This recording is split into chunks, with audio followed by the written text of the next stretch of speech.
deaths, disappearance of citizens, and unsolved deaths of foreigners in hotels. Is the country sliding into the dark days characterized by a reign of terror?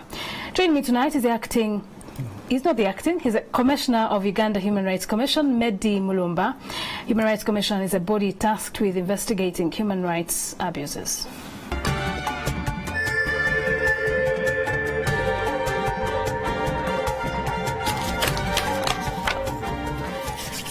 All right, sorry about that. We had earlier indicated that you're the acting chairperson, but you're just a commissioner in the Uganda Human Rights Commission. Okay, welcome to the program. Thank you.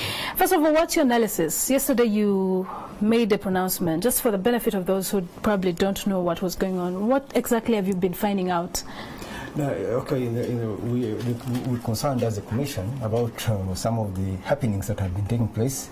For example, the arrest of journalists and the death, and then the impunity that the police has been handling the activities. Yes, some of the things are concerning us. We're concerned about what is happening and why it is happening at this time. But then again, I can say that there's a ray of hope, because when those things happen, we also witnessed where there was an arrest of police officers who are violating rights. So we know at least there are some people who are doing something about it. Yes, but we are concerned about the activities that are taking place. And your last report that I read in I think it was the 2016 report, you said the worst violators of human rights were actually police itself. What hope do you have now? Yeah, amongst other things, you know, when you look at human rights, we shouldn't just look at Uganda Human Rights Commission. We should look at everybody should try to work with Uganda Human Rights Commission to try to safeguard rights. We always make annual reports. I think it is very important that Parliament should not just discuss and talk about these reports. They should give importance of these reports like they give importance to the Auditor General's report. Because the reports, the human rights, the human rights, the annual reports that we make directly affect rights of the people. Okay, now we're going to come to your method of work and how you present to Parliament, but I just wanted you to first respond to whether you have hope in police to deal with these violations, and yet your previous reports have indicated that they're actually the worst violators of human rights. We have been training the police about human rights and the military, police and the military about human rights, but I can say that our training has not got the desired effects that we wanted. Why? But then again, in the recent past, we've seen tensions, inter-security agencies fighting each other, and when they're fighting each other, we are seeing that human rights of people are being violated. There is an escalation because of the interagency fighting. So we think, actually, when these agencies are fighting, the fighting must stop. If it continues, people are going to continue suffering. Mr. Tukuri was saying that he was arrested because he so thought that he was friendly to Kaihura. And now when we see that just even being a friend to one of the agencies is terrible. Now you're seeing Kaihura is saying that don't share information, security information. So now where are we? Where are the human rights? Human rights are being violated because the elephants are fighting. Yeah.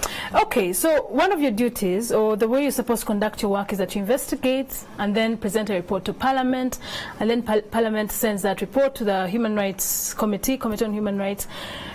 Do you feel that the ordinary citizen is benefiting from this method of work that you undertake as a Uganda Human Rights Commission? Actually, we do so many things. Don't just do that.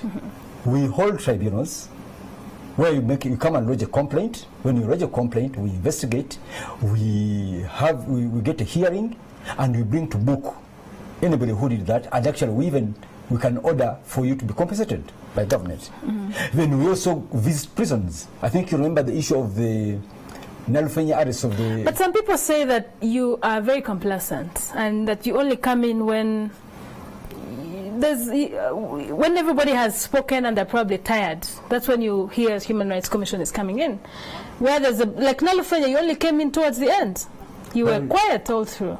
Okay, I think that's not true. We went to Nalufenya. First of all, we do investigations. We went to Nalufenya. When we went to Nalufenya, these people were being moved around.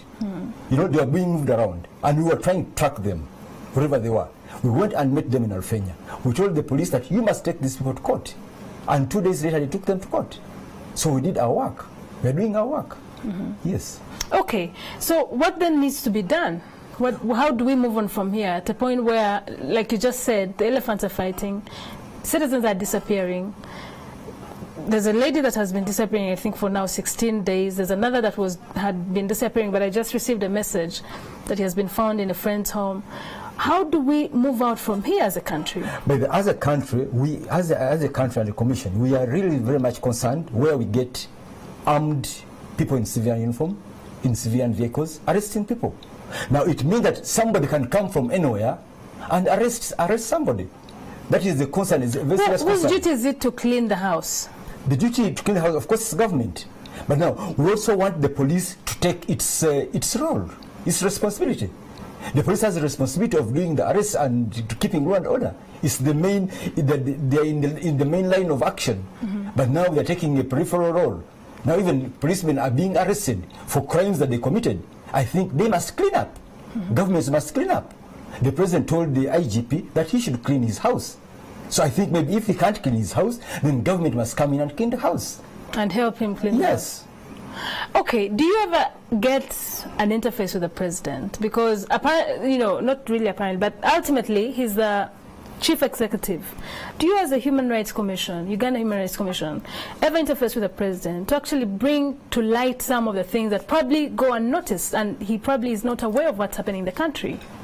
We do, but actually most important, we make these annual reports. But when we make these annual reports and the table in Parliament, they at times discuss, and after discussing them, they say, yes, we accept the recommendations, but we want them to do better than that. We want them to take them as serious as they take the Auditor General's report. For the Auditor General's report, they call the perpetrators. They call them, they ask them, why do you do this? You have to refund this, do this. Even human rights, people are doing accountability. If you are the police force and we say that the police force is torturing people, they should call the police bosses, they should call the people that we've mentioned in the annual report, and they should bring them to book. And then we want government to sign, to operationalize the anti-torture law, because the anti-torture law is there, but it's not the regulation. The regulations are not yet out. We want individual perpetrators to be personally liable. We want to leave this thing about Attorney General versus the complainant versus Attorney General. We want that person to be a correspondent. Okay. Yeah. Okay, thank you so much. I've been speaking to Commissioner Medi Mulumba from the Uganda Human Rights Commission about what they call the shrinking space, media space, and of course the unexplained disappearances of citizens and unexplained deaths of some foreigners in hotels. That was Talk of the Nation.